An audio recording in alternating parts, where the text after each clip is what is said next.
Арыбаңыздар ардактуу каналымдын угармандары. Ободо белгилүү агартуучу илимпоз, жазуучу Сулайман Рыспаевдин сөз жөнүндө сөз китеби. 1 бөлүк, 3 чыгарылыш.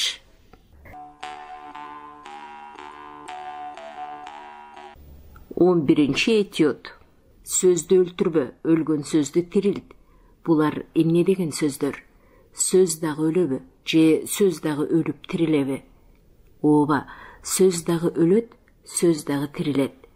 Урпагы унутса, баласы баалабаса, кызы кымбат көрбөсө, карысы кадырлабаса, ата ардактабай, эне эсине албаса, сөздүн өлгөнү ошол. Эгер уул урматтап, кызы кымбат көрүп, жакшы жактап, карысы кадырлап, унутулган сөздү кепке кошуп, эсине алганын элге айтып, колдонулбай калганын коомго жеткирип турганы, ал сөздү кайра тирилткен ошол. Ошол үчүн эзелтеден эне сөзү өлбөй, эне тили жашап келди. Андай болсо, эне тилибиздин сөздөрүн унуткарбай, башка тилдин алдында басынтпай, жазсак да, сүйлөсөк да, кебибизге кошо калып, булгабай, бузбай, өзүбүз менен бирге ала жүрөлү. Жан дүйнөбүздөн жабыркатпайлы. Бул менин да, сенин да, анын да, демек баарыбыздын атуулдук милдетибиз. Сөз жабыркаса, жан дүйнө кошо жабыркайт. Сөз бузулса, жан дүйнө бузулат. Сөз унутулганы, эне тилдеги бир аттын унутулганы. Сөз жоголгону, эне сөзүндөгү бир аталыштын жоголгону. Сөз өлгөнү, эне тилдеги бир түшүнүктүн өлгөнү. Эне тилдеги бир сөздү башка элдин бир сөзүнүн алмаштырылганы, улуттун бир түшүнүгүн башка элдин бир түшүнүгү менен алмаштырганы ошол. Мунун өзү улуттун бир сөзүнүн өлгөнүн, аны биротоло жок кылганын билдирет. Тил байыйт, тил менен кошо эл дагы байыйт. Эл башка эл менен байланышат. Эл менен кошо тил дагы байланышат.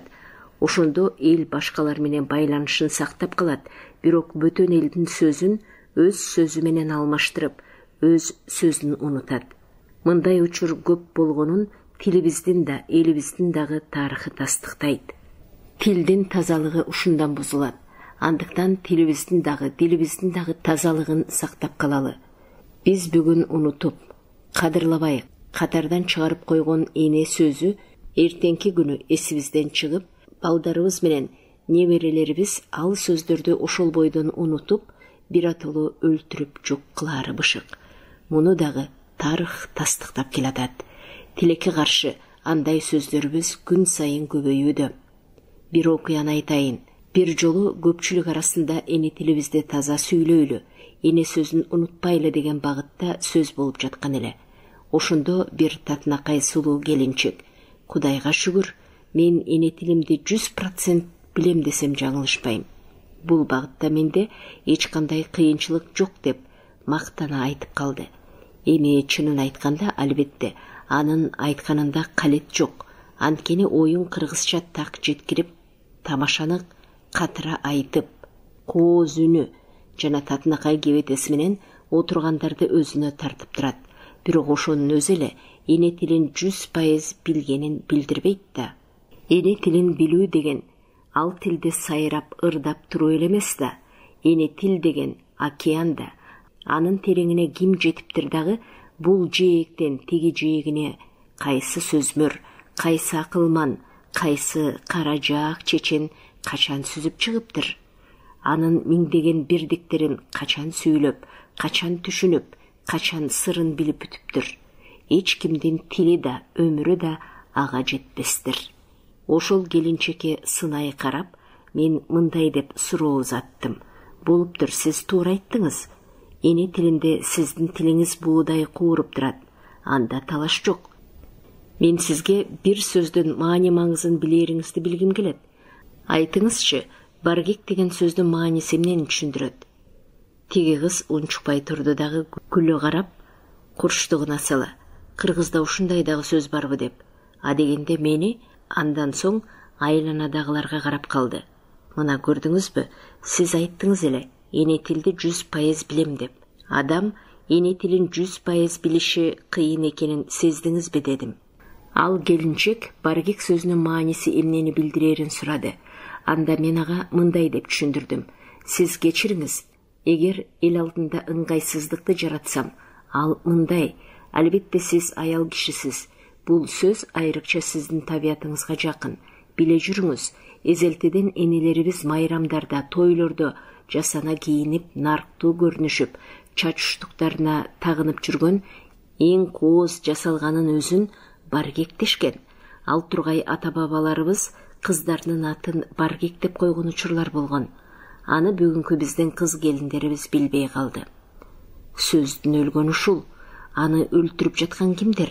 Албетте биз өзүбүзбүз. Бул окуя ошондой болгон. Кантсе дагы унутулуп бараткан мындай нечендеген сөздөрдү кээ бир куйма кулак, жашпы, карыбы, ким болсо да уккан жерден унутпай чогулта жүрүп, эл алдында жазып же сүйлөп чыга калганы демек өлгөн сөздү тирилткени. Сөздү өлтүрбөй жаштарга айта жүрүү айрыкча карыялардын нарктуулугунун өзгөчө белгиси демекмин. Китептерибиз да ушундай маанилүү кызматты аркалай жүрүүсү керек. Биздин мектептердеги окуу китептерибиз кээде эч кимге керексиз илимдин тили менен жазылып, балага тил үйрөтүүдөн кыйла алыс турарын баарыбыз эле байкай бербейбиз. Эң эле өкүнүчтүү бир далил өткөн кылымдын 50-70 жылдарындагы алипе жана эне тили окуу китептерин барактап көргөн кыргыз өз эне тилиндеги эң ыйык ала тоо, ак калпак, элечек, камчы, кымыз, эжигей, нооруз деген сөздөрдүн караанын көрбөсү эле. Демек ошо кездеги бир муун эне тилиндеги мындай сөздөрдү окумак түгүл, айрыкча шаар жериндеги жаштар алардын эмне деген неме экендигин билбей, маанисин түшүнбөй, алардан биротоло алыстап калышты. Ошол китептерибиз үйрөткөн бир сөз бар. Ал биздин күнүмдүк учурашуу сөзүбүз. Ушундан үйрөнүп алып, күн сайын бала чакабыз менен, мугалим окуучуларыбыз менен, керек болсо карыяларыбыз менен дагы учураша калганда саламатсызбы деген жалгыз сылык да, муздак да сөздөн башканы оозубузга албайбыз. Бул биз үчүн эң чоң уят. Чоң ата, чоң энелерибиздин бири-бири менен учурашканын эстейличи. Алардын бири арба карыя деп учурашса, экинчиси бар болбайбычы деп кыргыз наркын сактап, сыпайы учурашып, ал жайын билишер эле да. А биз кыргыздар бүгүн кыргызча «здрасте» деп ойдолотуп, кээде казакча «калайсың» деп кайрылып, кээде өзбекче окшошсо окшошпосо дагы «якшымысыз» деп короздон тайтып, ата-бабаларыбызча учурашуу салтын биротоло өлтүрүп жок кылып жатпайлыбы? Жакшынакай угулат экен, бир ирет кыргыз эл баатыры, белгилүү драматург агабыз Бексултан Жакиев көп эл катышкан жыйында сөз сүйлөп, арыбаңыздар айланайын журтум деп заң кете учурашып калды. Угуп отурган эл нарктуу замандашынын салттуу саламына моюп калды.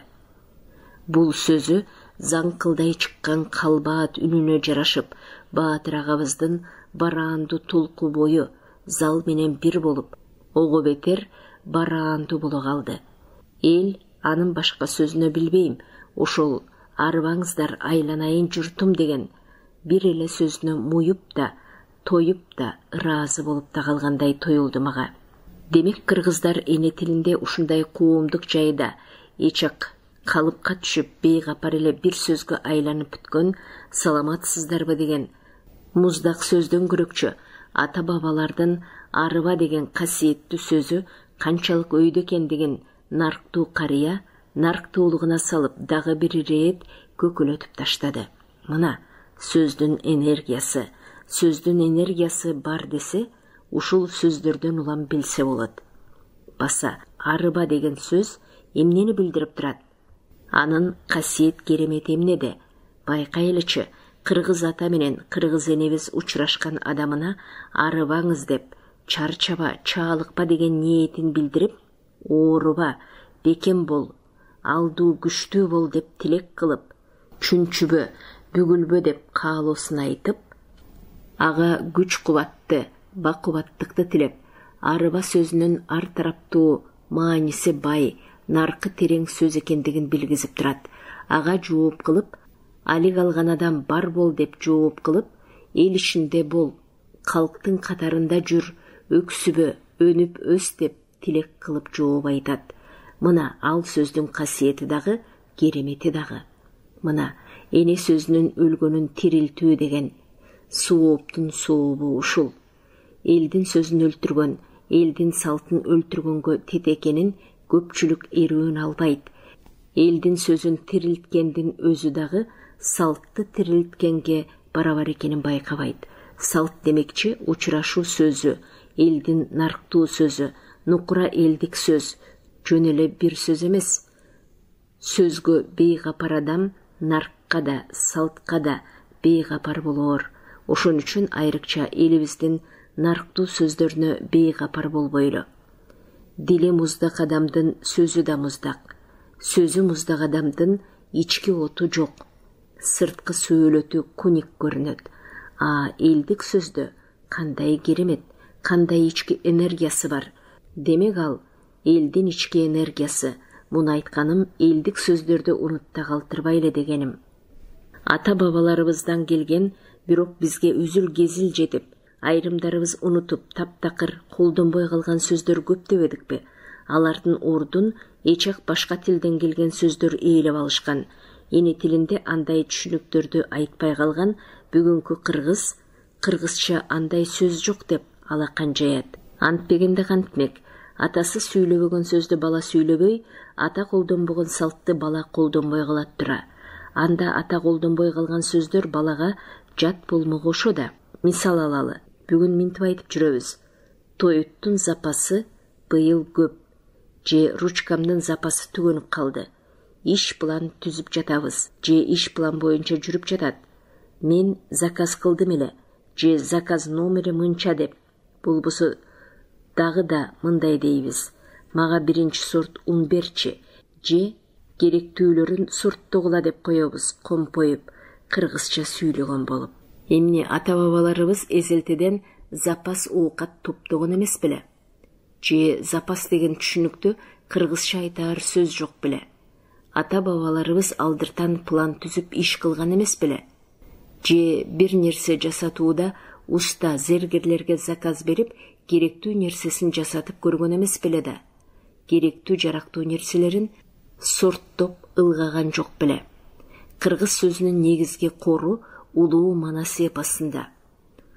Улуу акындарыбыз менен жазуучуларыбыз Молдо Кылычта, Токтогул менен Тоголок Молдодо, Жеңи жок менен Барпыда, Түгөлбай менен Төлөгөндө, Мурзагапаров менен Шүкүрбек Бейшеналиевде жатат десек жаңылышпайбыз. Булар нагыз элдин сөзү менен ырдашкан жана чыгармаларын жазышкан. Анан дагы сөз баркын билген эл акыныбыз Токтосун Самудинов чаң баскан далай кыргыз сөздөрүнүн чаңын көбүп, унутулган маанисин таап чыкканына чаң баспасын сөздөрдү деген жыйнагы далил. Бул үчүн авторго 1000 рахмат айтууга тийишпиз. Ким кыргыз сөзүн издесе, ошолордун китептерин окушсун. Дархан Илимпоз кереметтүү сөз изилдөөчү Кусейин Карасаевдин эмгектерин казып издесе, жоготкон сөздөрүн дагы, ал сөздөрдүн төркүнүн дагы сөзсүз табат. Атактуу сөз жыйноочу Константин Юдахин айткан тура, адамды кыйнагың келсе, сөз издетип кой деп.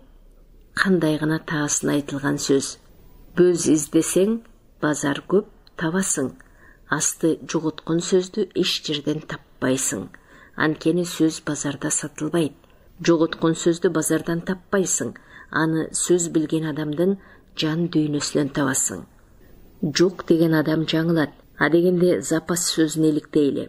Эзелтеден үйүндө жай менен кышка, жаз менен күзгө запас камдаган адамдарды элибиз камбыл деп атаган эмеспи? Ошондон улам 40 чорого ок өткөз, 40 ак улпук камдаткан каныкей энебизди камбыл энең каныкей деп Манаста сыпатташкан. Тыйкандын эгин сактаган жайын кампа дешкен. Мейман келсе, мейман камын көрүп, ар убак камдуу болуп жашашкан тоолук элибиз. Демек запас камдап жүрген адам камбыл, запасливый делінсе. Запас сөзі камбыл, камдуу делінет. Ал сөздің негізі, түбі, теге кам болбой эмне болмок. Болгону оюбузду тактап, оозубузду көндүрөбүз керек. Же болбосо заказ сөзүн алалы. Заказ бул жерде поручить, перепоручить. Бир нерсени аткарууга табыштуу маанисин туюнтуп отурат. Анда заказ сөзүн бир нерсени аткарууга табыштама жасоо катары алсак неге болбосун. Муну дагы күндө айтып колдонуп, акылыбыз менен кабылдап, ал мааниге ишенишибиз керек. Ошондой эле план сөзүнүн дагы дареги бар сыяктанат. Издеп көрөлү. Манас дастанынын кара сөз вариантында сөз чебери Ашым Жакыпбеков мындай деп жазат. Ошентип Көкөтөйдүн ашы Кошой абанын акылы менен өтө турган болду. Баары Кошой абанын акылына көндү. Демек, Көкөтай абанын ашы Кан Кошойдун акылы, планы менен өттү. Бул жерде план сөзүн акыл сөзү менен караманча алмаштырган мааниде айтпадым. Бирок ушуга жакын түшүнүк экендигин туюп турам.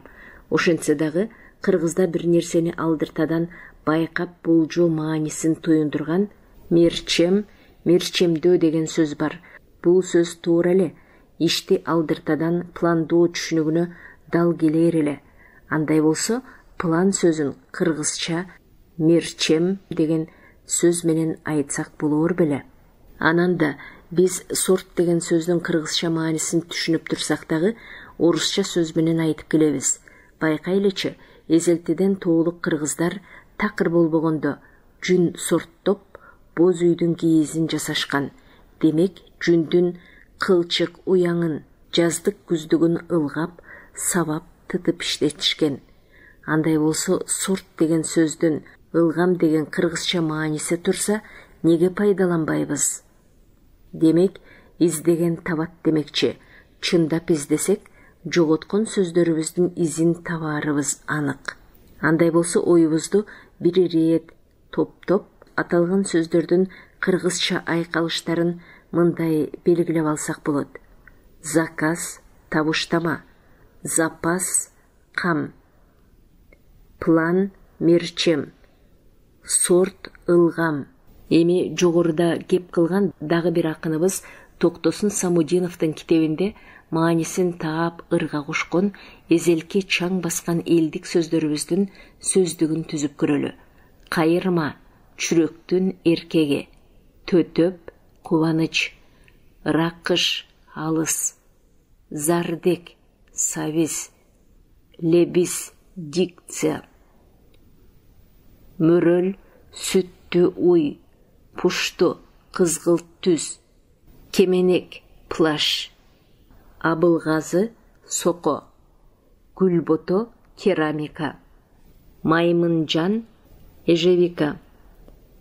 Чатыраш, шахмат, дойбу, шашки. Шалча, палас. Мисмилдирик, кабарсыз жок болуу. Майын, назик, жумшак адам маанисинде айтылат. Чексе, аптечка. Тоорук, соода сатык, аукцион. Мисалы, торугарт ушундан улам айтылып калган. Ал соода сатык кылган жер, бел ашуу. Ак серке, айран кошкон шорпо. Чыгыр, кымыз кошкон шорпо. Ала дөң, суу кошкон шорпо. Кээде бул кара дөң деп айтылат. Ала дөң, сүзмө кошулган шорпо. Бөрсө, кенгуру. Бөрсөлөй, кенгурунун баласы. Келесим, бантик, чачка тагуучу. Аттарчы, дүкөнчү. Кайналы, карөрүк. Кыябан, аллея. Аштар, скальпель. Бадана, бронежилет. Карагылачы, кандай гана ширин сөздөр ата-бабалардан калган. Таасын маанисин таба албай жүргөн нагыз элдик сөздөрүбүздө жатат.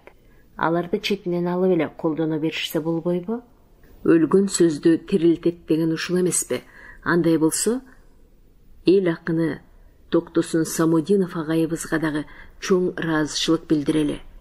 Анткени ал агабыз дагы эзелтеден айтылып келип, бүгүн унутта калган далай сөздөрүбүздү катарга кошуп, мисмилдирик болуп, жок болуп кетүүдөн сактап калып отурат.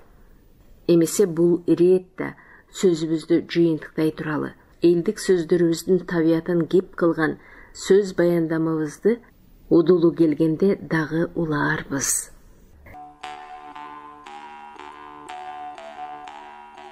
Он экинчи этюд балдарды сөз өнөрүнө үйрөтөлү. Кыргыз эли сөз өнөрүнө эзелтеден жакын, жан дүйнөсүнөн, сөздүн кудурет күчүнөн жаралган улуу дастандар, ойдун гүлү, сөздүн ширеси болгон түркүн макал лакаптар, жорго сөздөр, чечендик ой толгоолор, баалар, сындар, баталар, түркүн накыл кептер түбөлүк түнөк тапкан элибиздин бүгүнкү жана эртеңки урпактар үчүн бул предмет абдан керек. Чечендик кепке, сөз өнөрүнө үйрөтүү сабагы катары риторика республикабыздын айрым мектептеринде, гимназия лицейлеринде талайдан бери тандоо сабагы катары окутулуп келүүдө. Ошентсе дагы эне тилибизде балдарды сөз өнөрүнө үйрөтүү боюнча атайын программа ушу кезге чейин жарык көрүп, практикага киргизиле элек. Мугалимдер үчүн усулдук курал, ал тургай алгылыктуу макалалар дагы жазылып чыга элек. Демек бул багытта аткарыла турган иштин чети оюлбаган бойдон турат. Риторика предметин илимий жактан негиздеп, изилдөөлөрдү жүргүзүү, окуу китептерин жазуу, чечендик кепке үйрөтүү боюнча тексттердин жыйнактарын түзүү албетте келечектин иши. Ошентсе дагы көч бара-бара оңолот.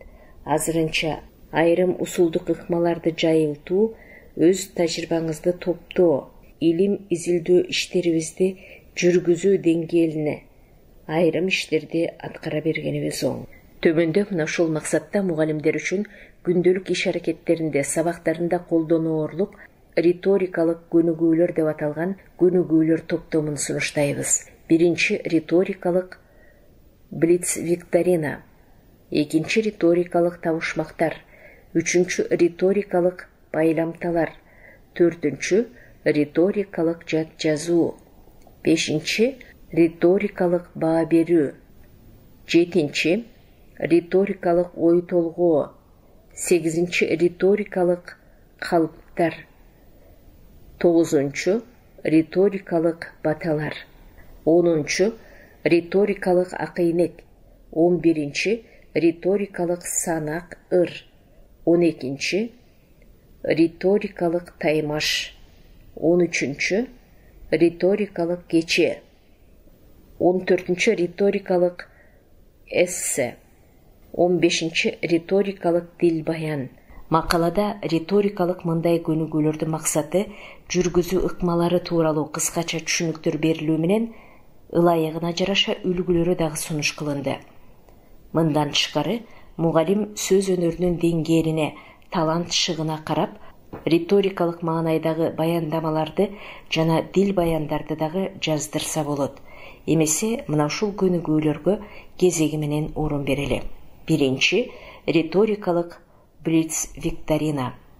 Максаты балдардын байкагыштыгын, ой жүгүртүүсүнүн ылдамдыгын, түшүнүгүн текшерүү жана бекемдөө, эне тилиндеги сөз сырын билүүсүн байкоо. Викторинаны класстагы окуучуларды топ-топко бөлүп алып өткөрсө болот. Сабак жүрүшүндө мугалим элдик макалдын биринчи жарымын айтат, окуучу болсо калган экинчи бөлүгүн жаңылбай тез айтуусу талап кылынат.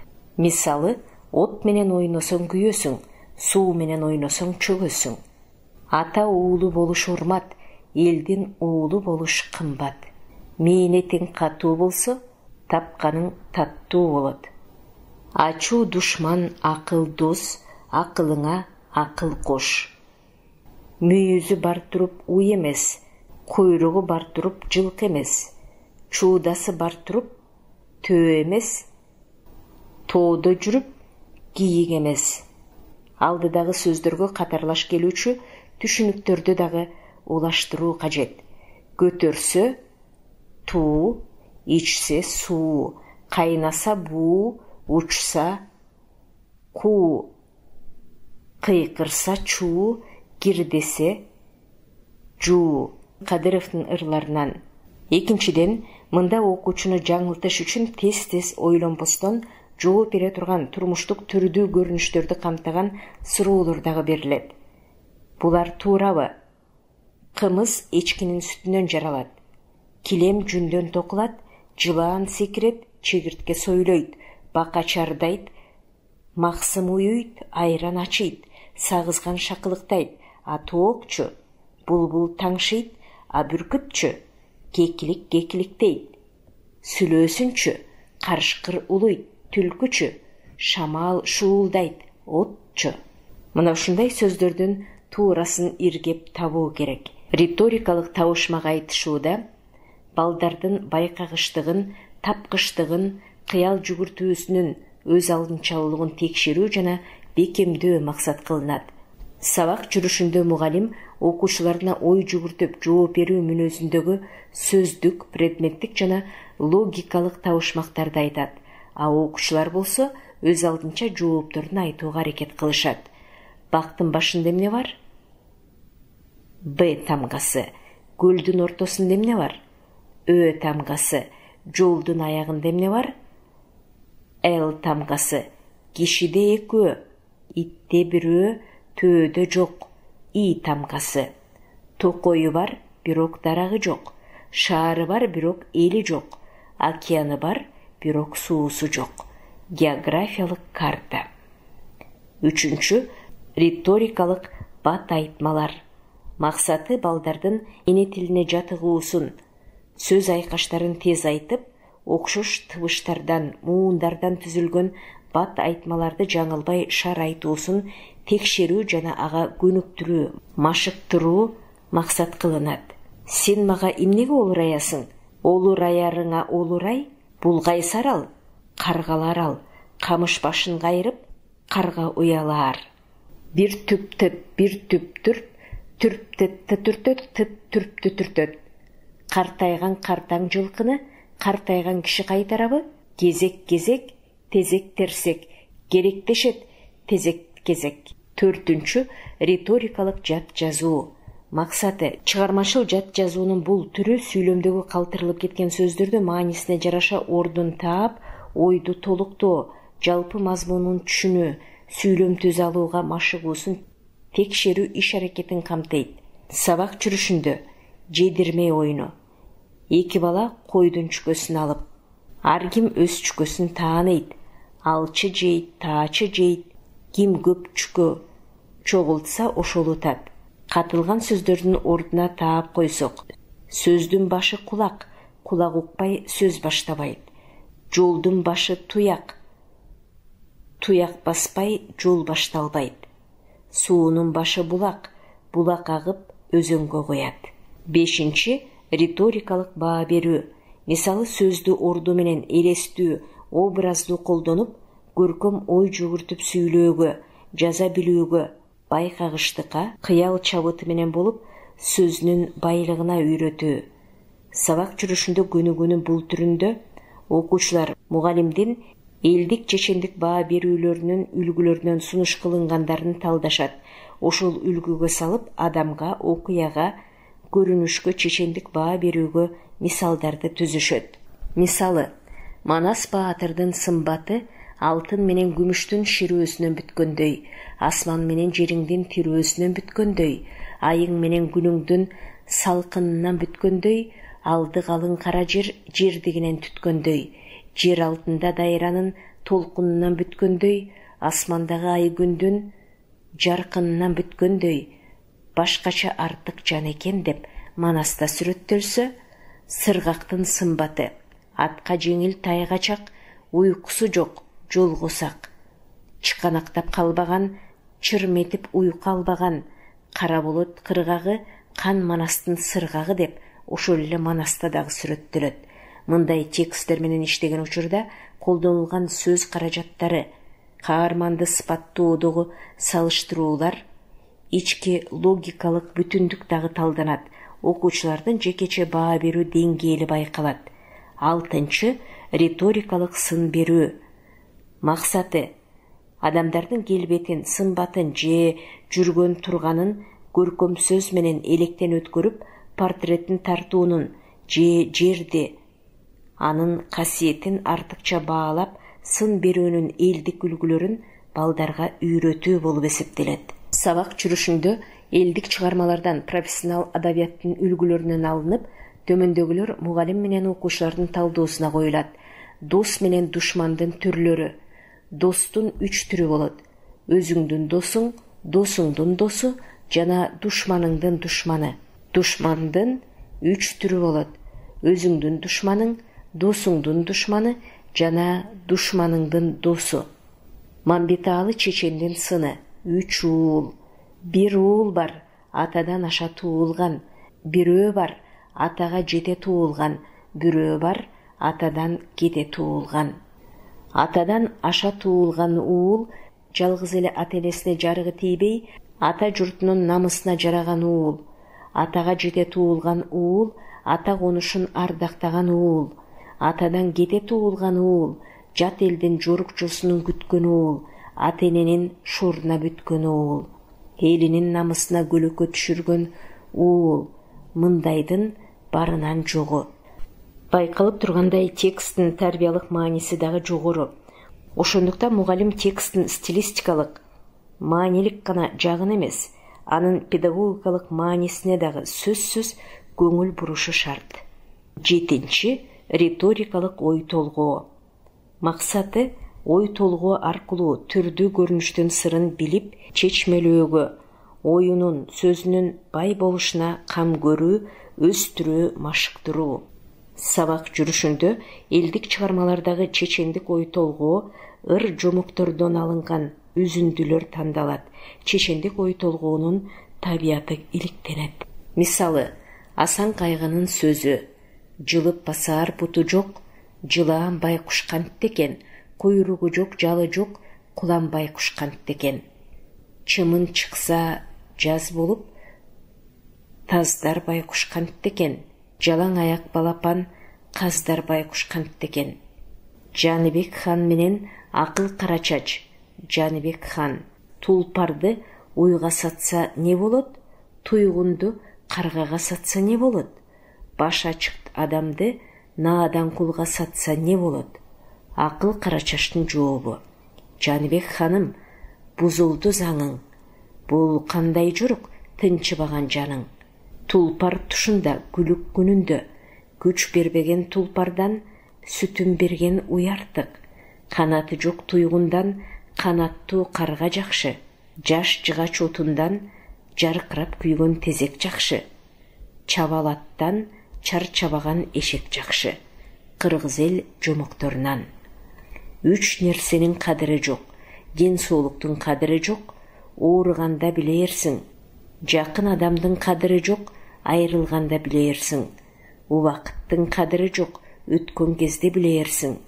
Мында дагы жогорудагы тапшырмаларды тексттер менен иштеген сыңары Асан Кайгынын сөздөрүндөгү экологиялык көйгөйлөр, Акыл Карачаштын жообундагы адеп ахлактык маселелер жана кийинки ой толгоодогу философиялык кыял чабыттары көңүлгө алынбай койбойт. 8. Риторикалык калыптар. Максаты калп айтууга эмес, кыял чабыттарын өстүрүү. Көркөм сөздү эптүү, орундуу колдонуп, окуяны ойдон чыгарып, элестүү кылып айта билүү өнөрүнө үйрөтүү. Сабак жүрүшүндө элдик чыгармачылыктын бир жанры болгон калыптар дагы сөз өнөрүнүн бир түрү. Ошондуктан окуучуларды дагы мындай сөз өнөрүнө машыктыруу сабактагы негизги максат болуп саналат. Антсе дагы төмөндө берилген текст окуучулардын өз алдынча чыгармачыл мүмкүнчүлүгүн ачууга үйрөтүү үчүн үлгү катары пайдаланылат жана сабакта окуучулардын калыптарды чыгармачыл өз алдынча ойлоп табуу аракети көрүлөт. Үлгү үчүн мисалдар. 1. Калп. 3 арык болуптур. 2 кургак, бирөө суусу жок. 3 арыкта 3 балык бар экен. 2 өлүк, бирөөнүн жаны жок. Анда 3 киши туруптур. 2 жылаңач, бирөөнүн кийими жок. Жылаңаштын өтүгүнө жаны жок балыкты салып бери келе жатсам, 3 там туруптур. Экөөнүн төбөсү жок, бирөө тешик. Ал 3 тамга кирсем, 3 казан туруптур. Экөөнүн түбү тешик, бирөөнүн түбү жок экен. Түбү жок казанга жаны жок балыкты салып, от жакпай бышырып, жебей тойдум. Экинчи калп. Бир адам бир ак барак сатып алып, бир жайлоонун башына чыккан экен. Бир топ чымын уктап жаткан экен. Бириндетип жүрүп, бирин аткан экен. Терисин сыйрып, 2 өгүзгө арта салды.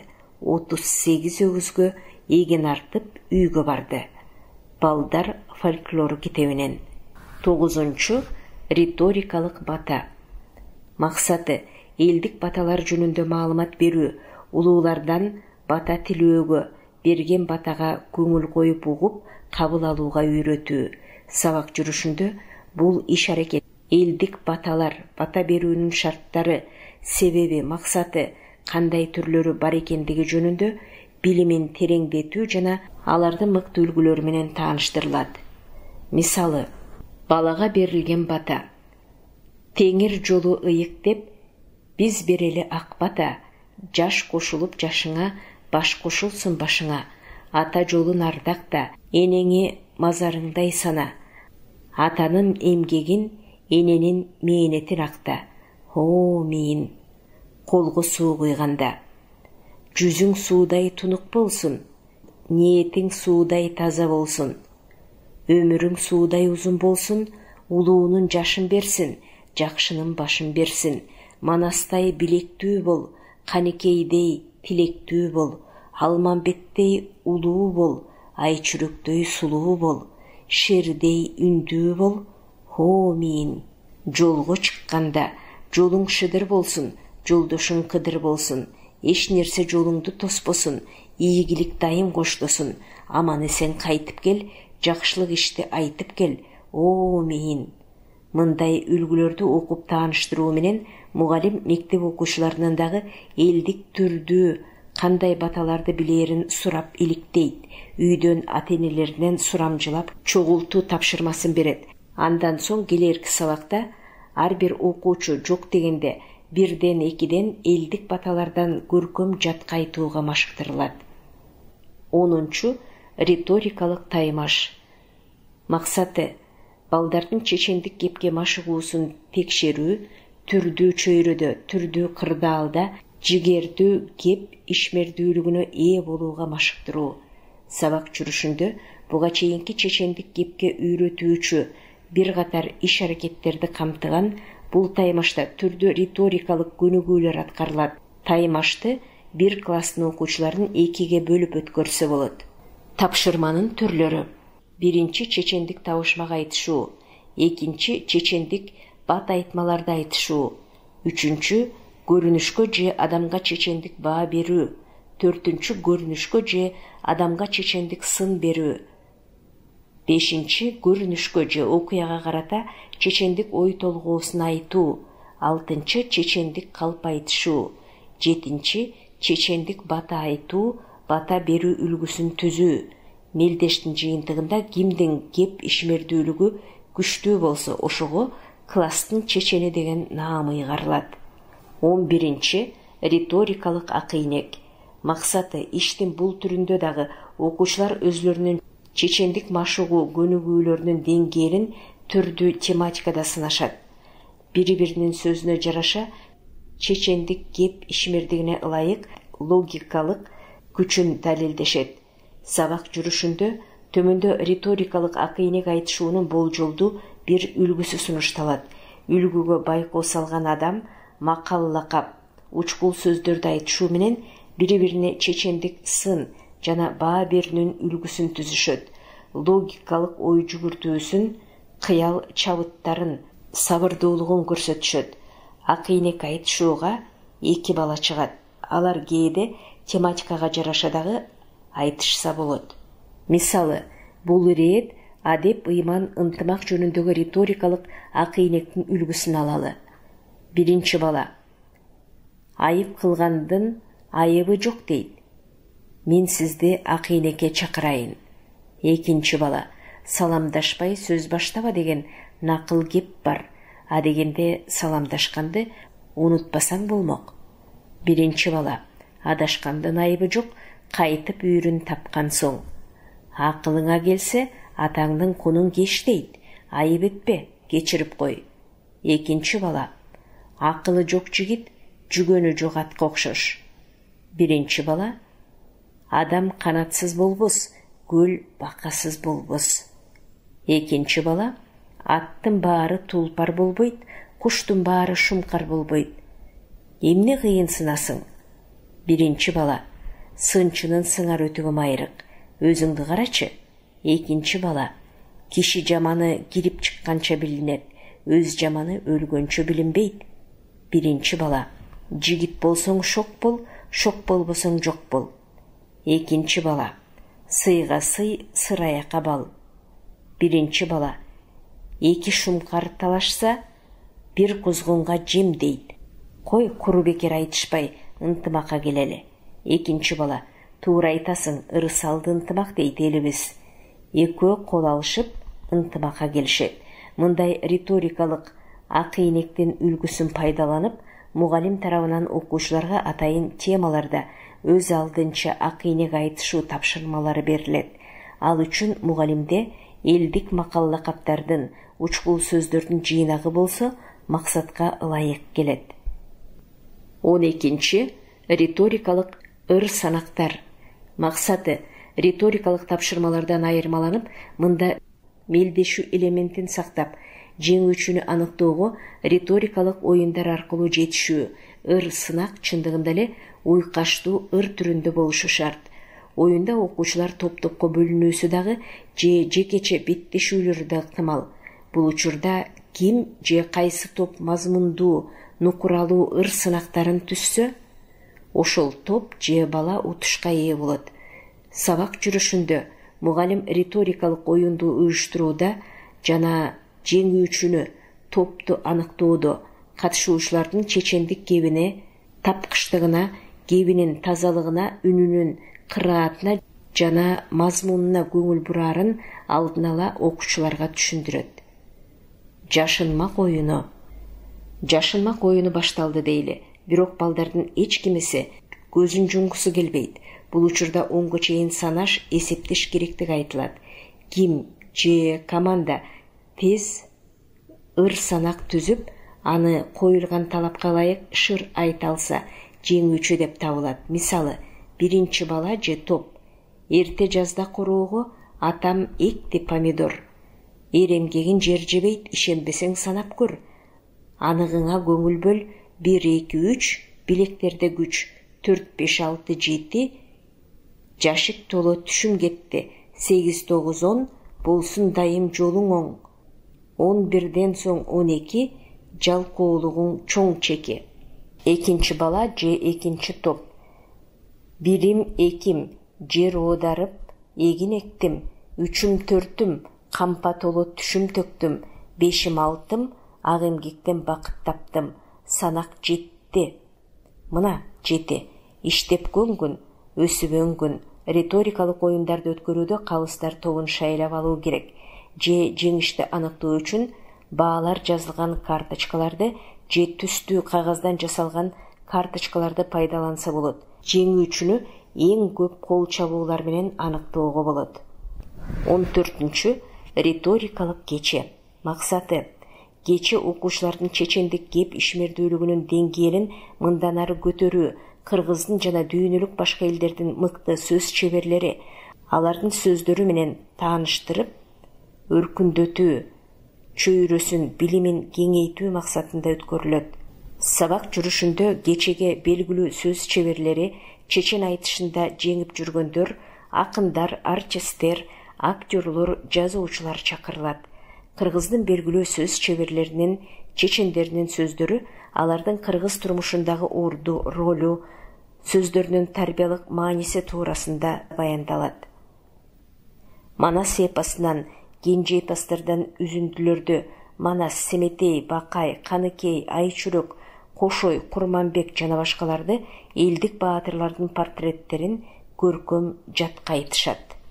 Элдик макал лакаптардан, учкул сөздөрдөн, накыл кептерден, элдик баталардан, элдик термелерден, санаттардан, насыят сөздөрдөн жана башкаларды чеберчилик менен айтып, талдашат, тарбиялык дүйнө таануучулук маанисин чечмелешет. Өмүрү уламышка айланган акындардын жана эл акындарынын, элдик чечендердин Асан Кайгы, Жээренчи Чечен, Акыл Карачач, Калыгул, Арстанбек, Молдо Кылыч, Нурмолдо, Жеңи Жок, Токтогул, Тоголок Молдо, Барпы жана башкалардын чыгармаларынан көркөм жатка айтуу, кыргыз жана дүйнөлүк сөз чеберлеринин чыгармаларынан үзүндүлөрдү, монологдорду көркөм айтуу, окуучулардын өздөрүнүн жеке чыгармаларын көркөм окуу, ролдорду аткаруу жана башкалар кеченин жыйынтыгы алып баруучу тарабынан чыгарылып, сөз чеберлери сыйланышат. Бул макала педагогика илимдеринин кандидаты Абдухамидова менен бирге жазылган деп көрсөтүлгөн китепте. 13-чү этюд. Ата жана апа сөзүнүн теги каякта? Же дүйнө элинин бир эле эне тили бар. Ал адам ата менен обо эненин тили. Адам ата пир болгон, обо эне үр болгон. Алар бизге бир болгон. Адегенде дил болгон, дил таптаза нур болгон. Дил айланып тил болгон, тил баарына бир болгон. Тил бөлүнүп кир болгон, дил бузулуп зил болгон. Тил бөлүнүп миң болгон. Тилди миңге ким бөлгөн, тилди бөлгөн ким болгон? Дил кирдебес болсочу, тил бузулбас болсочу, дил өзгөрбөс болсочу, тил бөлүнбөс болсочу, кантип коргойм дилимди, кантип сактайм тилимди, кантип дилим нур болоор, кантип тилим бир болоор. Ооба, чындыгында эле абалтадан берки адамзат баласынын дүйнө таанымында, баарынын башатында Алла Таала болгон. Алла Тааланын кудурет күчү менен адам ата менен обо эне жаралган деген түшүнүк бар эмеспи? Бул жалпылык ааламды бир бүтүндүккө бириктирип турган сыйт. Андай болсо, адам баласынын жан дүйнөсүнөн жаңырып чыккан алгачкы дем, алгачкы сөз ошол адам ата менен обо энеден башталган. Ал экөө өздөрүнөн кийин жаралган, баарынын атасы менен энеси болгон. Ошондуктан алар бүгүнкү бырын-чырыны чыгып бөлүнүп, алдартын таппай, баш аягын көрбөй, кайда бараарын билбей, алдастап алгалап бараткан баардык адамзат баласынын атасы менен энеси. Мунун дили бир эле нерсе. Азыркы адамзат баласынын кайсы гана эл, кайсы гана улут болбосун, каерде гана жашап өмүр кечирбесин, адам атаны ата деп, обо энени эне деп айткан алгачкы бир сөзү. Ал бүгүн да канча заман өтсө дагы өзгөрбөстөн келатат жана ошол бойдон өзгөрүүсүз кала берет. Анда сөздү эне тилибизден баштайлы. Кыргыз уул кызы атасын ата, энесин апа дейт.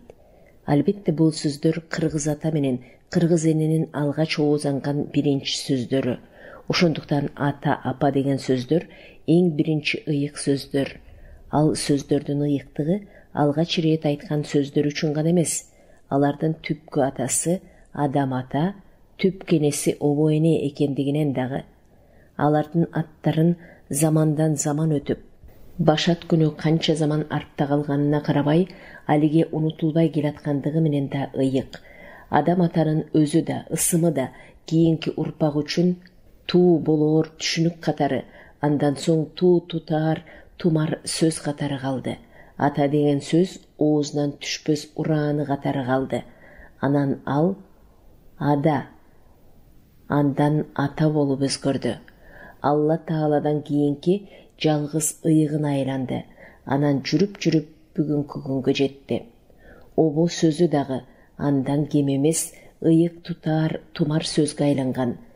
Ал опо, андан кийин апага өткөн. Анын андай болгонун бүгүнкү кыргыз уул кызы гана эмес, адам ата менен обо энеден тараган бүткүл дүйнө элинин уул кызы аңдабайт, сезбей келет. Апа деп обо энени, ата деп адам атаны айтып чакырарын баамдабайт. Ушул эле сөздү башканы мындай коелу. Бир туулган казак уул кыздары да айтат. Атасын ата, аке дейт. Апасын ана дейт. Өзбек уул кызы чоң атасын ота дейт. Апасын опа деп чакырат. Түбү бир түрк уул кызы атасын ада, баба дешсе, апасына ане деп эркелейт. Апасын чубаштардагы ане, якуттар ие, хакастар иче, татарлар ана, башкырлар эсе, түркмөндөр эже, азербайжандар апа деп келишет.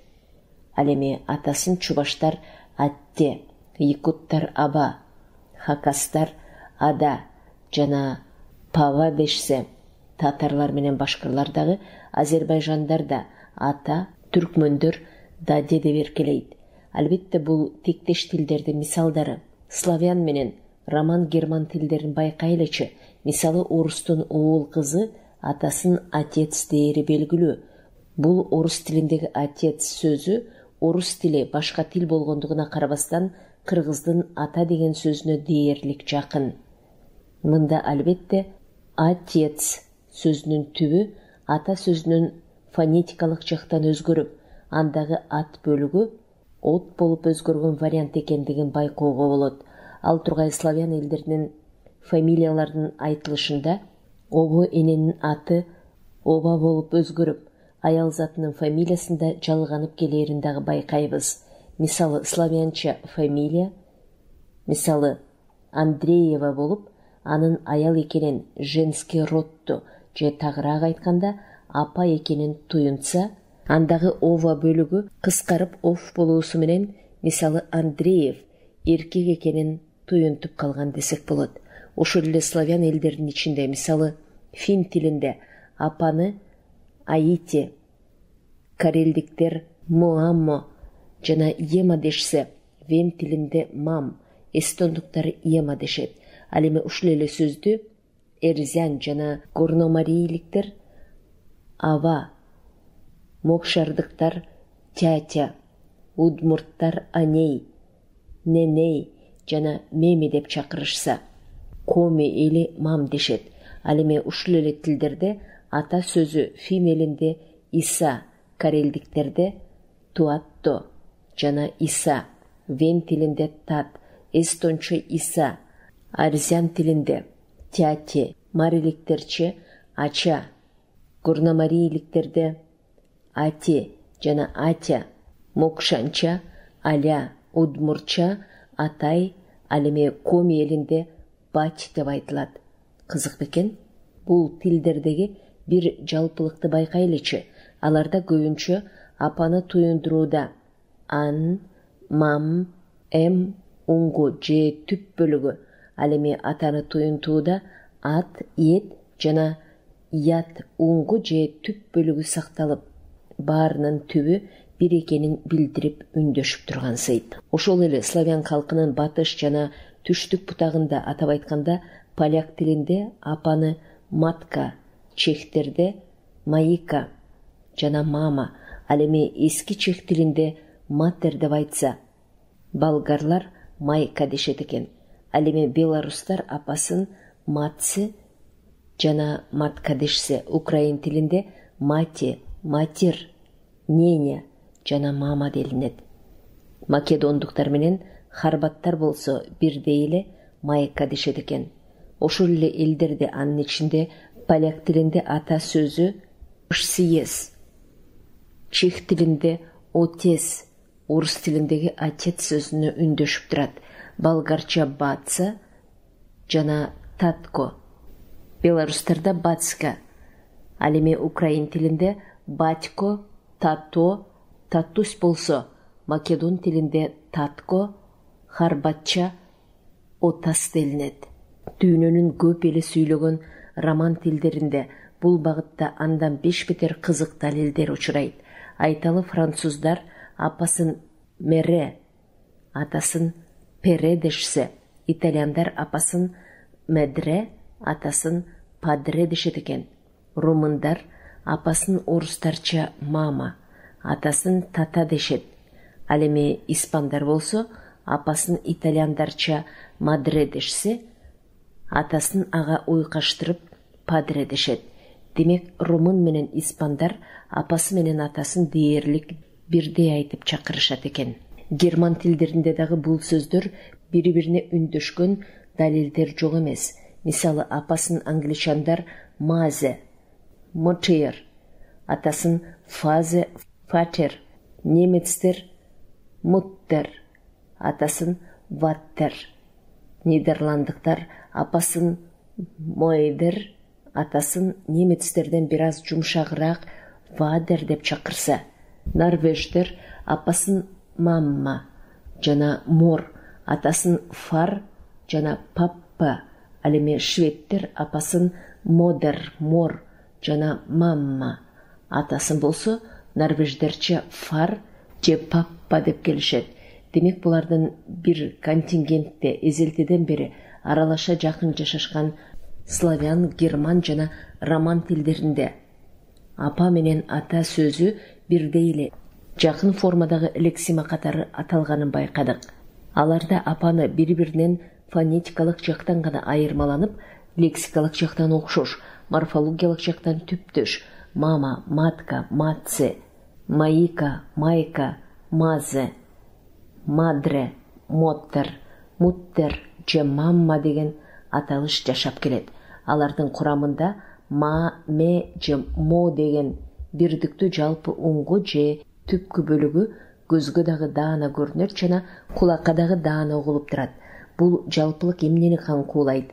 Эстейличи, кыргыздардын лексиконунда эненин эмчегин мамак деп айткан сөз дагы бар. Ал эненин эмчегин туюндурат. Айрымдар кыргыздардын бул мамак сөзү славян тилиндеги мама сөзүнөн улам айтылып калган деши ыктымал. Же тескерисинче.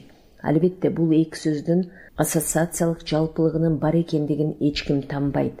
Андай болсо бул мамак сөзү байыртадан бери эле Евразия континентинде жанаша жашаган бардык кыргыз, кыпчак, роман, герман жана славян элдеринин тилинде бирдей эле жашап келаткан аял эненин, энеликтин бир ыйык белги, символу катары эмчек мамактын жалпы аталышынан калган болуп жүрбөсүн.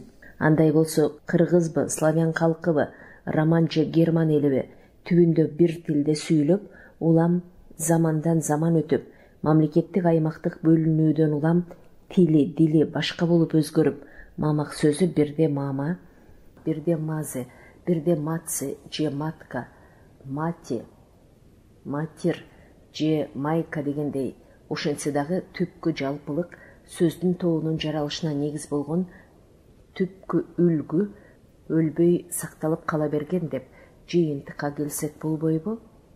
Дагы бир нерсени айта кетели. Кыргыздын боз үйүнүн киргендеги эр тарабы, ошондой эле эпчи тарабы тактап айтканда аялга тиешелүү орун катары эсептелинери баарыбызга маалым. Кусейин Карасаевдин өздөштүрүлгөн сөздөр аттуу сөздүгүндө эпчи кыргызча энчи аял, ев үй деген боз үйдүн идиш аяк турган жагы деп берилгенин карап көрөлү. Бул бир. Экинчи дагы бир сөз: чоң аталар биз бала кезде чоң апаларды минтип тамашалай сүйлөп калышчу күндөрү эсиме келип турат. Аксакал, тиги энейлер эмне кылып жатышат? Же болбосо, эни, бу сен эмне деп турасың? Кызык жери булар эмнени эске салып турат? Баягы эле эпчи деген жана эни деген эки сөз обо энени айтып турбайбы? Эпчи да, эни да обо эне сөзүнүн бизге жеткен варианттары экенин канча рет кайталайбыз. Көрсө аларды биздин ата-бабалар күндөлүк кебинде бизден көп колдонушчу тура. Ушунун өзү дүйнөлүк деңгээлде ой жүгүрткөн белгилүү кыргыз физиги Самат Кадыровдун байыркы уңгу талаа аттуу гипотезасын кайрадан көңүлгө салат. Бул уңгу талаа түшүнүгү адам баласынын жаратылышынын да, таралышынын да, тили менен дилинин пайда болушунун да, өнүгүшүнүн да бирдиктүү түпкү ордосунун башатынын бир экендигин айкындап турат. эми кайрадан жогорудагы кебебизди улайлы. Тилдердин монгол жана тибет топторунда аталган эки сөздүн фонетикалык жактан кыйла айырмалуу далилдерин учуратууга болот.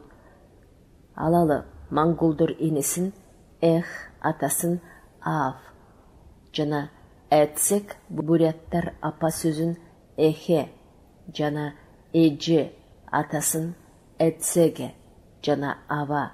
Ал эми калмык тилинде апа сөзү эк жана ак, ата сөзү эцк, бажа, деде жана ак делинет экен.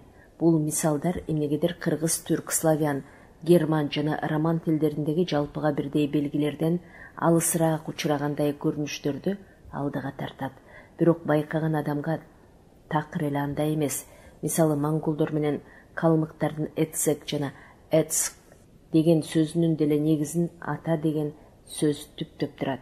Анткени анда эц тамгасы тис деп эки табышты белгилеп турганын айтсак, анда бул сөздөр деле атсек жана ацк деп дагы деле болсо ата сөзүн эске салып турат. Ошондой эле алар дагы энени туюнткан эх, эк, эхе, эже лексемалары, анан дагы атаны туюнткан ав, ава, деде деген уңгулар баары бир эненин эх, эхе, эже болуп, атанын баба, дада болуп өзгөргөн формаларын түз айтпаса дагы кыйытып айтып турат. Көрдүңүздөрбү? Дүйнөнүн дээрлик бардык тилдеринде ата менен апа сөзү дээрлик бирдей айтылат экен. Алардын көбү айрым фонетикалык өзгөрүүлөргө учурап же морфологиялык жактан башкача куралып, биринде отец, биринде атте, биринде ота, биринде ватер, биринде фатер, биринде тата, дагы биринде тотто, дагы бир башкасында падре же атсек жана башка деп айтылса дагы, баарынын курамында адам атанын ысымынын түпкү ат бөлүгү, баарынын уютку уңгусу түп негизи болуп кала берген. Ушунун өзү ата менен апа сөзүнүн жаралыш тегинин бир экендигин билдирип турат. Ушунун өзү адегенде адам ата менен обо эне бир болуп, алардын ысымы өзүнүн урпактарына түп сөз, уңгу түшүнүк, башат аталыш болуп бергени жалган эместигин далилдейт. Бул улуу жалпылык, жогоруда кеп кылган уңгу талаа азыркы бардык адам баласынын, асыресе жер шарынын батышы менен чыгышын, түндүгү менен түштүгүн бириктирип турган улуу далил ата жана апа деген ыйык эки сөз эмес бекен. Ошол эки ыйык сөз жер шарынын батышы менен чыгышындагы, түндүгү менен түштүгүндөгү суу ичип, абадан дем тартып жашаган бардык адам баласынын абалкы атасы менен энеси бир экенин, алар адам ата менен обо эне экендигин далилдеп турат. Баарынан кызык, бүгүн биз боз үйүбүзгө киргендеги эпчи тарапты айталы. Ал сөз бизге Ева сөзүнүн өзгөрүп жеткенин билдирбейби? Анан дагы биз бала кезде чоң аталар байбичесин тамашалап, Еви деп чакырар эле. Ойлоп көрөлү, бул сөз дагы эзелки Ева сөзүнүн эске салып турган жокпу? Буга ишенесизби, ишенбейсизби? Тилибизди ким бөлдү? Тилибизди ким бөлдү? Эми алар биригеби, бирикпейби? 14-чү этюд. Сөздүн философиясы. Сөз адамдын жан дүйнөсүнүн алтын ачкычы. Сөз менен таш кулпуну дагы, темир сандыкты дагы ачууга болот. Бирок сөз жетпесе, сөз менен эбин келтирбесе, сөз менен жолун таппаса, жагымдуу айтылбаса, эт жүрөктүн жибек түймөсүн дагы чече албайсың. Сөз адамдын эмоциясынын барометри. Кандай гана кыял жоругу түрдүү адамдын эмоциясын сөз гана билдирет. Болгондо да анын ким жана кандай адам экенин, учурдагы көңүл маанайын, кылган эткенин, үндөгөн сүйлөгөнүн, ойлоп кыялданганын, кайгы кубанычын, көкөлөп чөккөнүн, сүйүүсү менен жек көрүүсүн, деги койчу баарын таасын билдирип жана көкүрөккө чыгара алган бир жандуу каражат — бул жандуу сөз. Албетте, сөздүн көркү макалда экендиги талашсыз. Макал лакаптар тилде кептин даяр материалы катары колдонулуп, кептин орундуу, көрктүү, мазмундуу, салмактуу жана дагы бай болушуна кызмат кылып, кеп билген адамдын бир сыпатын билгизет. Ошентсе дагы кепте даяр материал катары адам жан дүйнөсүндө дамамат жашаган дагы бир керемет сөз каражаты бар. Ал албетте фразеологизмдер деп аталган сөз бермектери. Фразеологизмдер сүйлөгөн кебибизде өз ордун таба алган болсо, айткан сөзүбүз көркүнө чыгып, маани мазмуну артып, айтылган ой жарк эте түшүп, кепке көрк берип, сөздүн маанисин тереңдетип, дагы да тактап, көрктөнтүп, нурдантып, уккандын көңүлүн чүйүгүн даам таттырбай туруп тойгузаары талашсыз. Анткени карапайым сөз гүлдүн жалбырагы болсо, фразеологизмдер ошол гүлдүн кооз бариктери сыяктанып, сөзгө жалгана калса, ой гүлүнүн бариги барпайып ачыла түшкөнсүйт. Ошол үчүн адамдар кунарсыз 1000 сөз айткан бабырдан чебер бир сөз айткан сөзмөрдүн кебин тыңшайт эмеспи?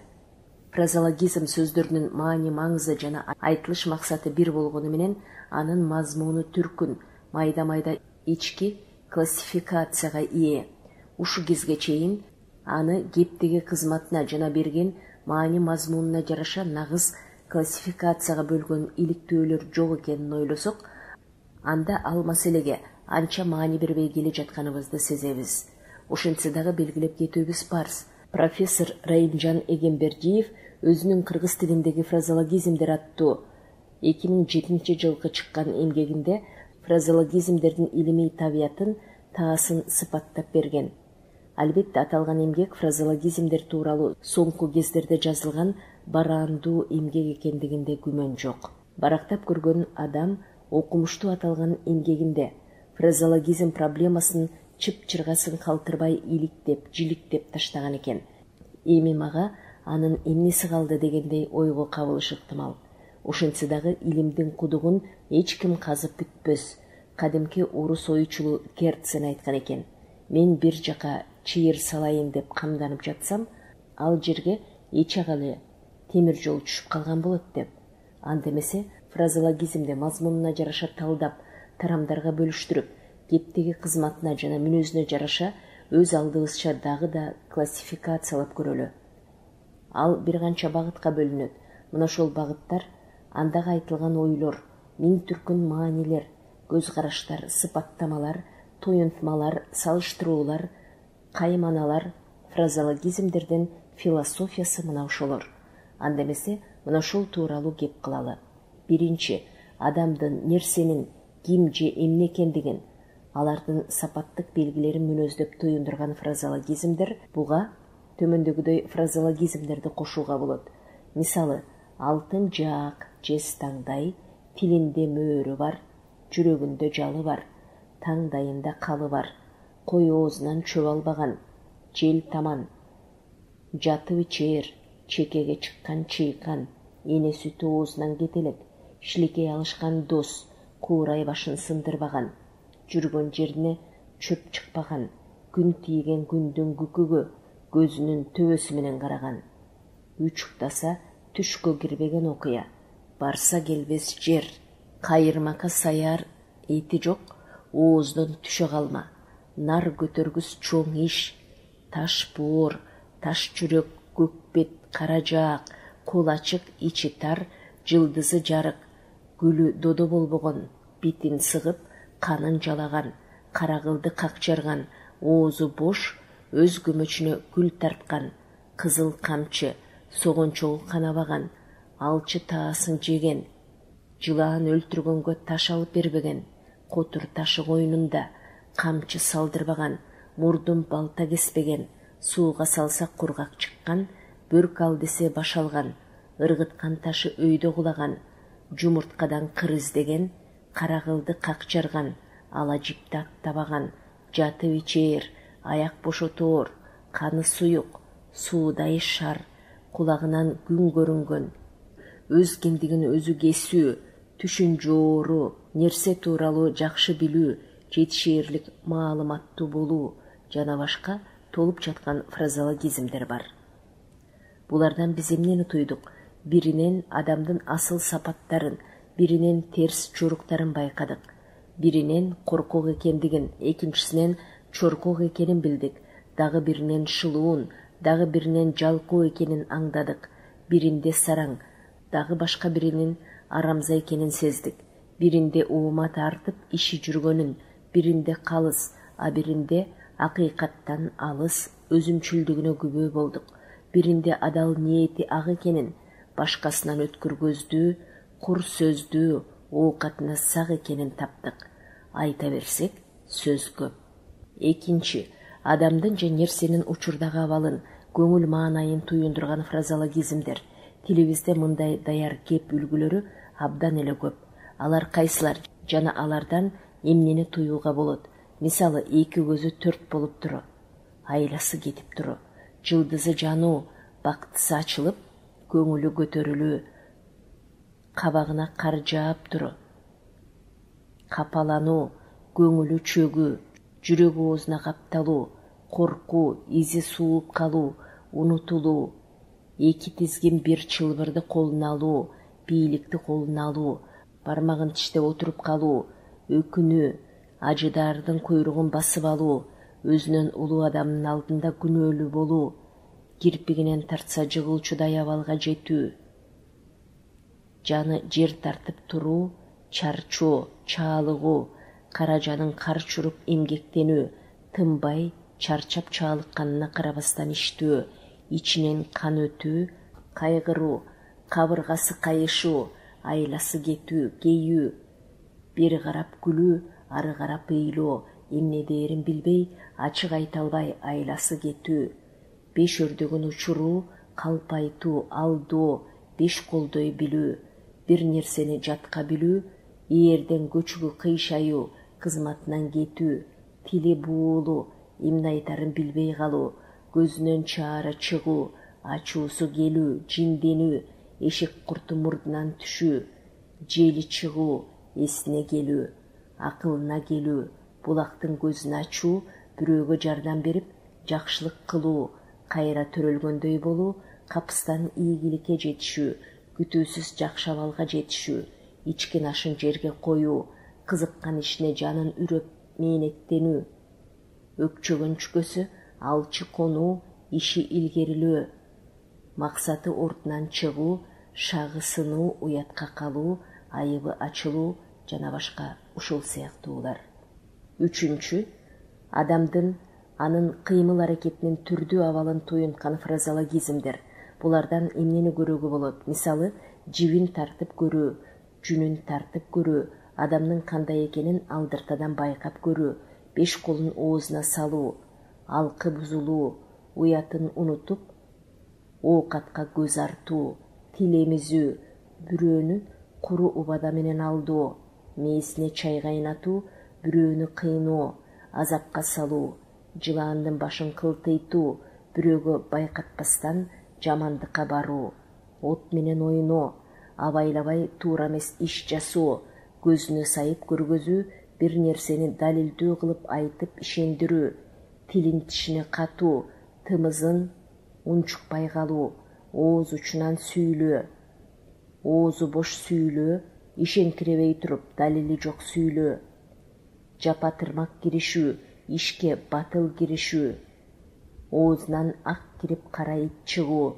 алдартын карабастан жаман сөздөр менен урушуу, тишинин кирин соруп калуу, эч нерсеси жок, ачка калуу, жанын оозуна тиштеп жүрүү, коркунучтуу шартка карабастан жүрүү, оозуна талкан сугунуп алуу, керектүү кезде керектүү сөздү айтпай коюу, изин суудурбай табуу, сар изине чөп салуу, бир нерсенин артынан түшүү, узатпай кармоо, ишти тез арада бүткөрүү, канаттууга кактырбай, тумшуктууга чокутпай кароо, жакшылап багуу, жакшылап камкордук көрүү, бешигин терметүү, бирөөнүн үстүнөн түшүү, үстөмөндөтүп мамиле кылуу, өз киндигин өзү кесүү, өз аракети менен маанилүү иш аткаруу, өз алдынча чоң иш баштоо, бирөөгө күңкор болбоо, бутуна туруу, иш оңолуу,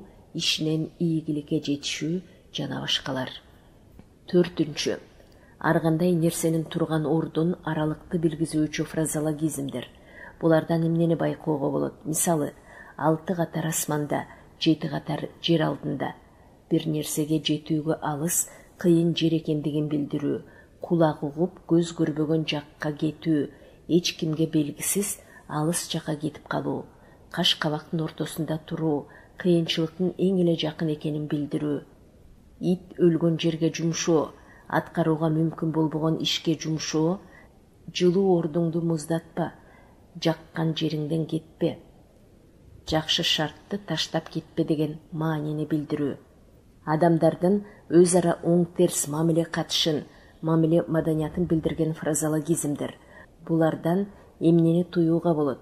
Мисалы, ат тезегин кургатпай келип туруу, бир ишти бүткөрүүгө тез келип туруу, бирөө менен ысык мамиле түзүү, көзүнүн агы менен кароо, бирөөнү жактырбай кароо, ортосуна от жагуу, колтугуна суу бүркүү, бирөөнү бирөө менен уруштуруу, бирөөнү бирөөгө көкүтүү, мамилесин бузууга аракеттенүү, 5 өрдөгүн учуруу, бирөөнү куру бекер алдоо, жалган айтуу, жеңичинен мамиле кылуу, эч кимге көргөзбөй иш жазуу, эч кимге билдирбей иш бүтүрүү, азуусун айга жануу, башканы теңине албоо, күчүн көргөзүү. 6. Салыштыруу мүнөзүндөгү фразеологизмдер. Суудай билүү, 5 колдой билүү, семичкедей чагуу, шодокондун бүркүтүндөй жулунуу, камырдан кыл суургандай ишти ыкчам бүткөрүү, уй оосургандай кылуу, жектөө, жактырбай куугунтуктоо, ит талагандай кылуу, баарлап бир адамды ар тараптан жектеп урушуу. 7. Тергөө, каймана мүнөздө айтылган фразеологизмдер.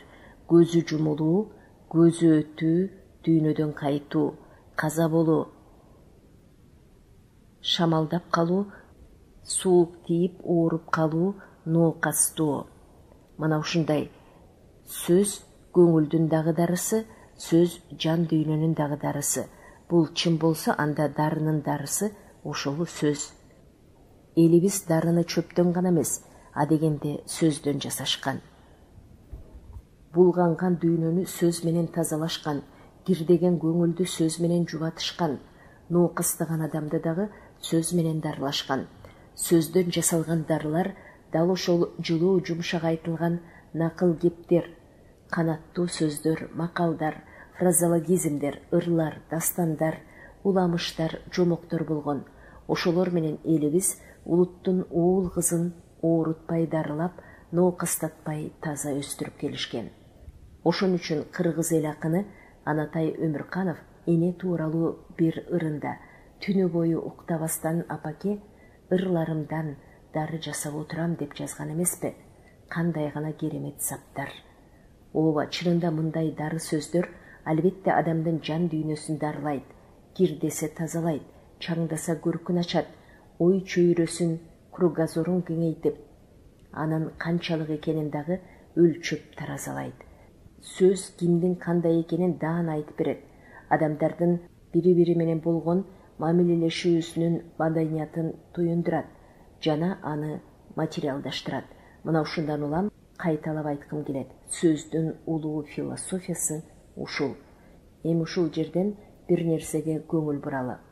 Албетте фразеологизмдер ар бир улуттун лексиконунда жашаган даяр кеп материалы. Бирок ушундан эле алар ар бир эле адамдын жеке лексиконунда жашайт деп жыйынтык чыгарууга болобу?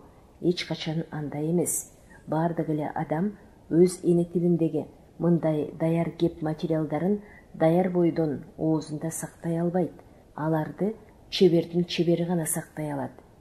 Ошентсе дагы фразеологизмдердин дагы бир күчү ушунда. Алар кантсе дагы биринчиден адамдын сөзмөрлүгүнүн, кеп ишмердигин, кырдаалга жараша сүйлөй билүү ишмердигинин даражасын билдирет.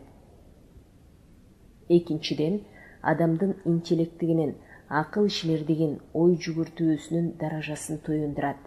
Үчүнчүдөн адамдын маданиятынын, элдик сөз казынасынын билгенин, рухий көрөңгөсүнүн деңгээлин аңдатат.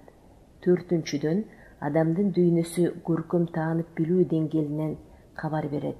5-чи, адамдын сүйлөө ишмердигинин даражасын таразалайт. Демек, сөз менен биз оюбузду гана эмес, сүйлөө ишмердигибизди дагы билдирет экенбиз. Анда ошого ар дайым көз сала жүрөлү. Сөздү уга билели, түшүнө билели, сөздү сүйлөй билели, бага билели, кастарлай билели.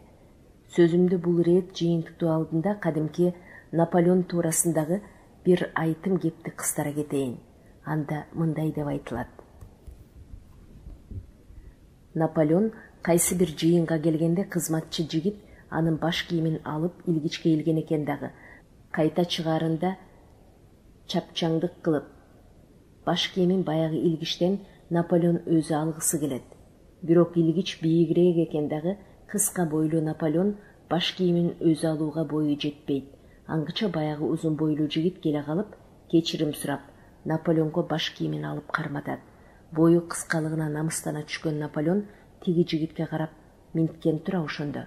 Сен жигит бийикмин деп ойлобо. Жөн гана узунсуң, билдиңби? Мына эмесе. Сөз эмес бекен. Узун болуу менен бийик бойлуу адам же бою узун адам менен бою бийик адам улуу полководецтин түшүнүгүндө эки башка элестегенин, аны жогорудагы канаттуу бир ооз сөзү менен түшүндүргөнүн көрбөйсүзбү? Сөздүн философиясы дегенимдин өзү да мына ушунда.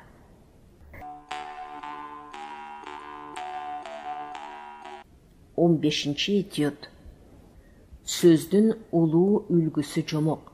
Жомок адамды кантип дарылайт? Деги жомок дегенин өзү эмне? Аны адамдар кайдан таап алгандагы?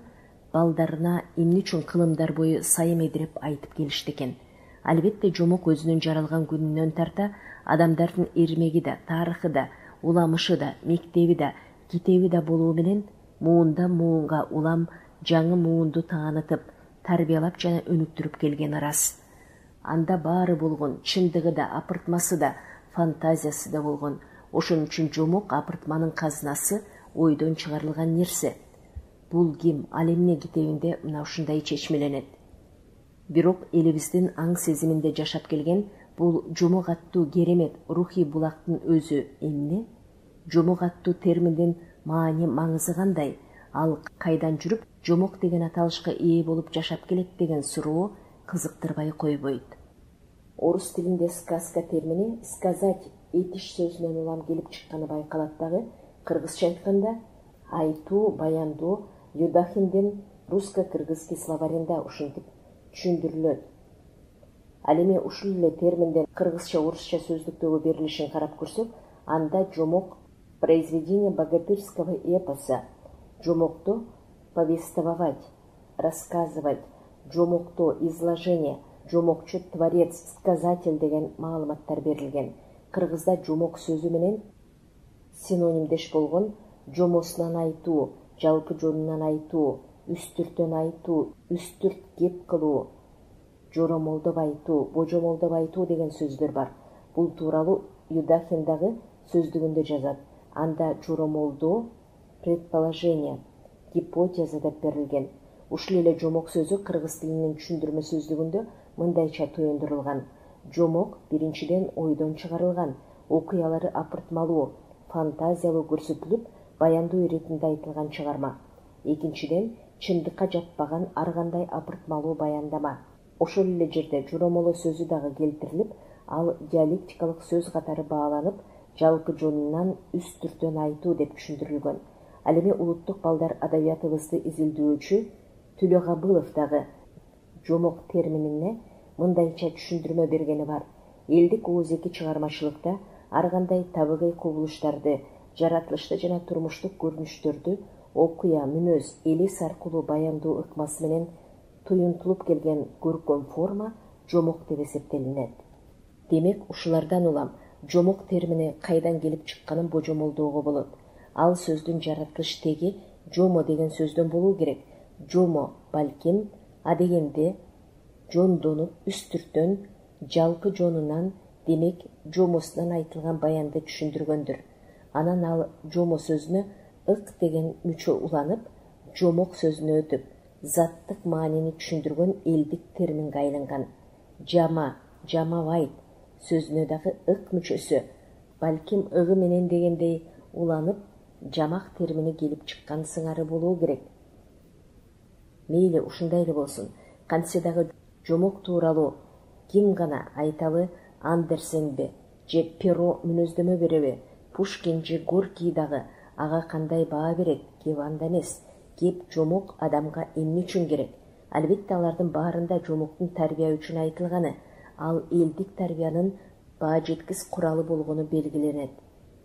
Ошентсе дагы соңку кездерде тарбия термини адамдагы жаман илдеттерден арылтуу, анын жан дүйнөсүн тазалоо түшүнүгү менен байып баратканын байкайбыз. Демек, жаман оору сыяктуу илдеттерден адамды арылтуу, аны ошол илдеттерден сакайтуу, дарылоо сыяктуу түшүнүктөр менен маанилеш айтылып, адамга нагыз тарбия берүү сыяктуу баалана баштады. Учурда дүйнөлүк психология менен педагогика илиминде жомок дарылайт деген түшүнүк таралып, андан улам жомок терапиясы деген термин дамамат айтыла баштады. Изилдеп көрсөк, жомок терапиясы идеясы көпчүлүк убакта балага тарбия берүүдө, билим берүүдө, ал тургай аларды өнүктүрүү маселелеринде, ошондой эле тренингдер аркылуу таасир этүүдө, психотерапияда дагы көп колдонулуп жүрөт. Андай болсо, жомок терапиясы дегендин өзү эмне? Биринчиден, ал эзелтеден ооздон оозго өтүп келаткан элдик тарбия каражаты. Ал аркылуу муунда муунга элдик мораль, жүрүм-турум этикасынын нормалары берилип келгендиги, эл кийинки жаңы муунун ошол элдик этикалык нормалар менен туура тарбия берип келгендиги, ал нормалар жомоктордун, уламыштардын, болумуштардын мазмунунда чагылдырылып келгендиги.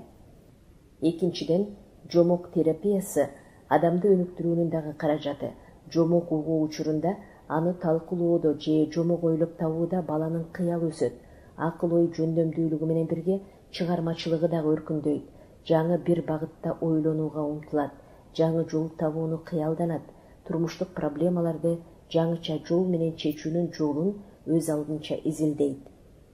Үчүнчүдөн, жомок терапия бул башканын турмуштук практикасынан үлгү алуу, анткени жомок бул эзелтеден берки элдин турмуштук тажрыйбасы эмеспи.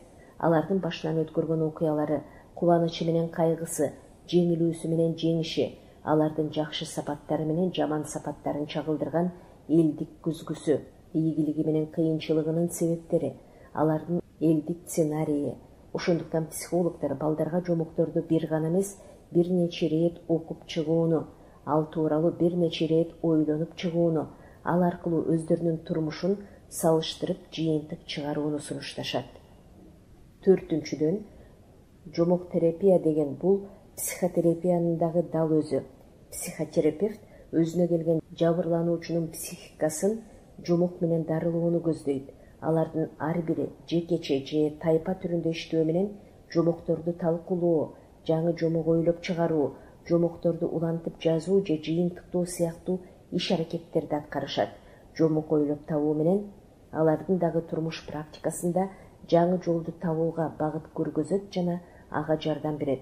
Мындайда ар бир жабырлануучу адам жомокту өзү каалаганындай, өзүнүн турмушундагыдай баштап, өнүктүрүп, жыйынтыктап, өзү турмуштан эмне күтсө, ошонун дагы да жакшы жана жаңы жолун табууну көздөйт жана жаңы жомогунда өз турмушунун жакшы жакка умтулуусун кыялданып жазат. Ошону менен өзүнүн ички дүйнөсү, кайгысы менен кубанычын, ийгилиги менен кемчилигин айтат. Кемчилигин түзөөнү көздөйт, ийгилигин улантууну көздөйт. Көңүл дартын айыктырат. Ошондуктан жомок терапиясынын талаптарына жараша иштөөдө психотерапевт Зинкевич Евстигневанын сунуштарын өркүндөтүү менен адамдын өзү жомок жазуусунун мааниси, анын ролу тууралуу төмөндөгүдөй методикалык жолдорду сунуштагыбыз келет. Биринчиден, жомок окуу жана аны талкуулоо иштерин жүргүзүү, андагы идеяларды табуу, проблемаларды чечүү жолун издөө, каармандардын образын, мүнөздөрүн талдоо. Экинчи, жаңы жомок жазуу. Ар бир адам өз турмушу тууралуу ойлонуу, турмуштук проблемаларын талдап чыгуу, жаңы жомок үчүн өз турмушуна ылайыктуу тема тууралуу ойлонуу, андан улам айта турган идея издөө, образдарды түзүү, каармандарды ойлоп табуу, мүнөздөрүн, образдарын сыпаттоо. Үчүнчүдөн, жомокту инсценировкалоо, сахналаштыруу, театралдаштыруу, куурчак театрына ылайыктоо, аларды аткаруу, идеяны ишке ашыруу. Төртүнчү, алардын тарбиялык таасирдүүлүгүнө жетишүүнүн жолун издөө, аңгемелешүү, сырдашуу, арт-терапевтик иш жүргүзүү. Тагыраак айтканда, ал ким болсо да, жаңы ал жомокту эмне ушундай мазмунда, кандай максатта жазды? Жазган жомогу өзүнүн турмушу менен, келечек идеялары менен кандай байланышта? Айтайын деген ою кандай? Образдарын эмне үчүн ошондой түздү? Ар бир кырдаал боюнча ой бөлүшүлөт. Булардан улам жомок терапиянын төмөндөгүдөй психотерапевтик, психокоррекциялык жана прогностикалык 3 негизги максаты бар экенин байкайбыз. Анткени жомок сөзсүз түрдө адамды жаман сапаттардан арылтуучу, тагыраак айтканда дарылоочу, жакшы сапаттарга ылайык оңолтуучу, жакшы жолго салуучу жана адамдын келечегин, тарбиясын, билимин, шык жөндөмүн алдыртадан боолголоочу, прогноздоочу касиетке ээ. Профессор Мукамбетовдун адам сапаттары тууралуу айткан бир ою көңүлдү бурбай койбойт. Ал адамдын жан дүйнөсү жана жетилүүсү жөнүндө аттуу макаласында акын Тоголок молдонун чыгармаларын талдап, андагы адамдардын оң сапаттарын санап, талдап көргөн. Анда адамдын оң сапаттары катары 22 мүнөздүү белгисин келтирет дагы, терс сапаттарынан 52-ни белгилеп, деги адамдын оң сапаттарынан көрөкчө терс сапаттары көбүрөөк болоорун тастыктайт. Андан ары профессор адамдын мына ушундай оң жана терс мүнөздөрүнүн пайдубалы жаш баланын жан дүйнөсүндө түзүлүп калыптанышы көп факторлорго көз каранды. Ал факторлордун бири катары чөйрөнүн таасири экенин белгилөө менен, чөйрөнүн таасири балдардын бирине оң сапаттарды туу туттурса, экинчисине терс кесепеттерди жуктурат. Ошентип, жан дүйнөсү, мүнөздөрү ар кандай адамдар пайда болот. Ушундан улам талдай келсек, деги адамда эмне деген гана жаман сапаттар, начар илдеттер бар экени ойго келбей койбойт. Караңызчы, алар адамдын сыртынан көрүнбөйт. Анын мүнөзүндө, адамдар менен болгон мамилелешүүсүндө жана жүрүм турумунда жашынып жатат дагы, кайсы бир кырдаалдарда баш көтөрүп чыгат. Адамдагы андай начар сапаттар анын мүнөзүндө, адамдар менен жасаган мамилесинде, ал тургай жүрүм турумундагы илдет сыяктуу бузуп, бара-бара айыкпас ооруга айлантат. Андай адамды сакайтуу, тагыраак айтканда, кайра тарбиялоо кыйынга туруп калат. Мына ушундай абалда адамга жомок жардамга келет. Жомок адамды мына ошол жаман илдеттерден арылтат, айыктырат. Аны абалтадан ата-бабаларыбыз эң жакшы түшүнүшкөн.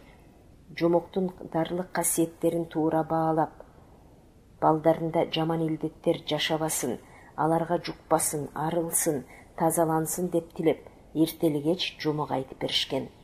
Жаман менен жакшыны, ак менен караны ажыратып таанышкан, жомок менен рахатка бөлөшкөн, ойлонтушкан, үйрөтүшкөн. Элибиз ошондой керемет жомоктордун сюжеттери менен балдарды ойлонтушкан, ойлонуу аркылуу алардын жан дүйнөсүн эң сонун идеялар менен аруулашкан. Ал идеялардан балдар эстетикалык рахат алышкан. Ал эстетикалык рахат балдарга таалим-тарбиянын ачкычын берген. Жан дүйнөсүн жабыркаткан, бузуп кирдеткен жаман сапаттарды кубалап, тазалоонун бир каражаты катары кыргыз элибиз дал ушул жомокторду эсептешкен. Жомок айтуу өнөрү өзүнчө эле бир элдик мастер-класс болуп кызмат кылган. Ал мастер-класс элдик педагогиканын бир формасы, анын идеяларын жайылтуучу маанилүү жол, ык болгон. Жомокчунун өзү элдик педагог болгон. Алар элдик педагогдун бийик үлгүсүн көрсөтүшкөн. Тагыраак айтканда, ал элдик психотерапевттер жомок терапиясы менен элди дарылаган, тарбиялаган, оңдогон, түз жолго багыттап турган.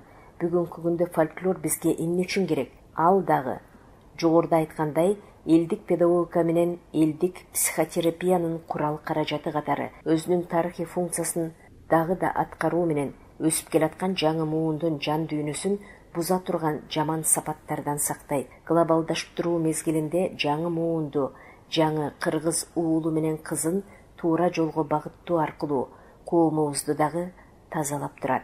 Ата журтубузду, улутубузду жаман илдеттерден сактап турат. Ал кандай илдеттер, кандай оорулар? Алсак баланын мүнөзүндөгү терс сапаттар, тагыраак айтканда илдеттер катары төмөнкү сапаттарды эсептөөгө болот. Мисалы, ач көздүк, ичи тардык, уурулук, коркоктук, алсыздык, сабырсыздык, киши өлтүрүү, көркоолук, митаамдык, унутчаактык, аракештик, акылсыздык, ыймансыздык, уйкучулук, жалкоолук, манкурттук жана башка.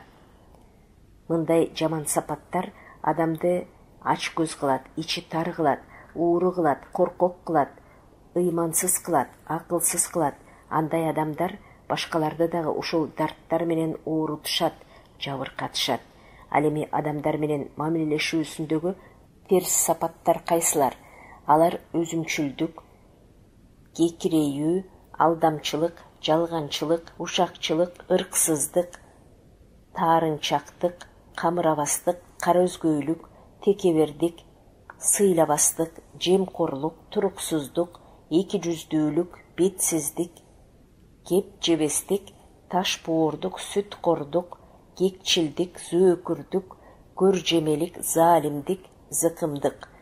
Мындай жаман сапаттар адамдар менен болгон мамиледе өзүн гана ойлонтот, өз пайдасын гана көздөтөт, башканы адам катары көргөзбөйт, жалган айтып алдамчылыкка алып келет, кара өзгөй жана текебер кылат, кекчил, зөөкүр жана көржемечи кылат. Андан өзү да мамилелешкен башка адамдар дагы жабыркаланат, азап тартат. Ошондой эле адамдык жүрүм-турумун бузган төмөндөгүдөй жаман илдеттер бар. Мисалы, менсинүү, кекирейүү, тартипсиздик, ириетсиздик, камырабастык, сойкулук, адепсиздик, тойбостук, куйтулук, уятсыздык, зулумдук.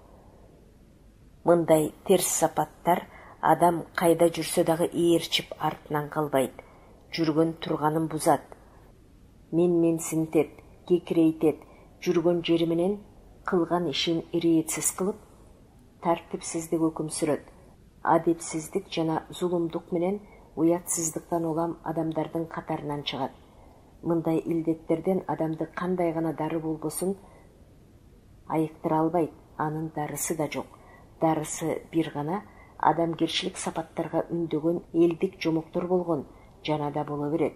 Бул тууралуу улуу акын Пушкиндин элдик жомоктордун ар бири улуу поэма, анда кандай гана керемет күчтөр жатат. Ал каргыш тийген жаман сапаттар кечинде уккан жомоктордон улам кайда кеткени билинбей жок болушат деп эргүү менен айтканы нагыз элдин жомок терапиясынын өзү эмеспи? Эми мындай суроо коелу. Деги жомок адамдардагы мындай терс илдеттерди эмне менен дарылайт? Муну адамдар ойлобойт деле, жана элдик керемет жомокторду угуп жатып эле кантип андай сапаттарды жан дүйнөсүнөн кубалап чыкканын байкабай калат. Ансы дагы элестетели, ага жомоктун ак пейил каармандары керемет таасирлерди берет, окуяларды күчтүү сезимдерге кабылтат, кырдаалдар түрдүү абалгап келет, мүнөздөр ойго салат, гумандуу идеялар жан дүйнөңө нур чачып тазалайт. Каармандардын жүрүм-туруму көп нерсеге үйрөтөт. Алардын бири-бири менен мамилелери адамды өзүнө аралаштырып, керемет дүйнөгө жетелейт. Сөздөрү сезимдерге канат бүткөрөт. Бийик оптимизм өргө көкөлөтөт. Мына ушунун баары адамды ойго салып, бир чечимге алып келет. Мурдагыдай болгоңду келтирбей, жан дүйнөңдөн жаман илдеттерди кубалагыңды келтирет. Таза болгуң келет. Адамга жакшы мамиле жасап, коомдо адам катары жашагыңды келтирет. Эми дагы бир суроо. Канткенде жомок адамды ошондой жаман илдеттерден бат эле арылта алат. А дегенде ойлонот. Анан ир отуруп түз кеңешүүгө чакырат. Кеңешип отуруп, андай жаман сапаттардын кереги жок экенине ишендирет. Алардан арылбаса, адамдык сапаттан биротоло кетээрин эскертет. Эл ичинде жаман илдеттерин ачып уятка салат. Укпай койсо акырында жазалайт. Жомок терапиясы элдик жомоктордогу ушундай терс сапаттарга мисал болгон, терс каармандардын сапаттарын сындап, оң сапаттарга ээ болгон каармандардын үлгүлүү жактары аркылуу дарылайт жана түзөтөт. Албетте жогоруда айтылып өткөн ыкмалар элдик тарбиянын турмуштук ыкмалары, методдору. Кыргыз элибиз дагы ошондой ыкмалар жана методдор менен улам жаңы муунуна билим берип, үйрөтүп, өнүктүрүп, тарбиялап, кыйшайса түзөп, кыйраса кайра куруп, бүгүнкү күнгө келген. Мына ушунун өзү элибиздин нагыз жомок терапиясы.